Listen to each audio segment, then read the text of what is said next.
So what if your father's rival wants to marry you for business reasons, but like no way, but you're also intrigued. And so you get yourself on the volunteer staff of a banquet that you know that he's going to be attending just because you want to show up there and kind of be cool and aloof and find out some more about him.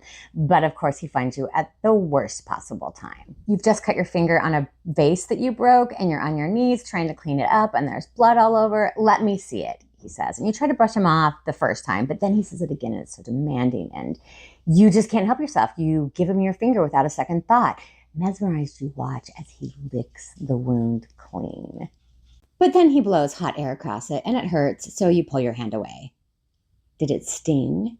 He asks you. And there's this little light in his eyes as if he might have pleasure in your pain and that some does some certain things to your insides that you just don't even want to think about. Yes, it stung.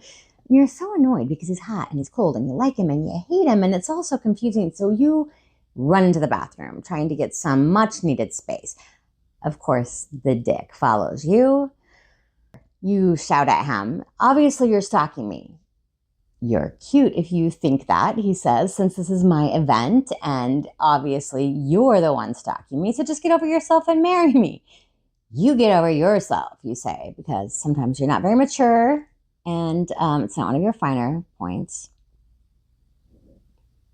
But then he's there and he's so close and you could just touch his lips with yours if you just leaned in a little bit. And so you do. And he doesn't participate at first, but then he does. And it becomes the best kiss of your life. I mean, this kiss is everything. This kiss just makes you want to clutch onto him and beg him to take you into his bed right then and there. You are his. He owns you with this kiss. But then suddenly he breaks away. You wouldn't be able to crawl when I was done with you, he says. And that would be just one night. I want to marry you, but I do not want anything physical with you.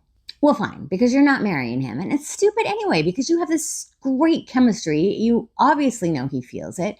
So why doesn't he want you?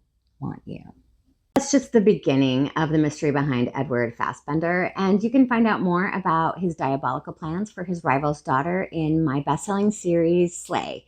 Start with book 1, Rivalry. Book 2 is Ruin, 3 is Revenge, and book 4 is Rising. The series is going to keep you up all night and have you guessing to the very last page.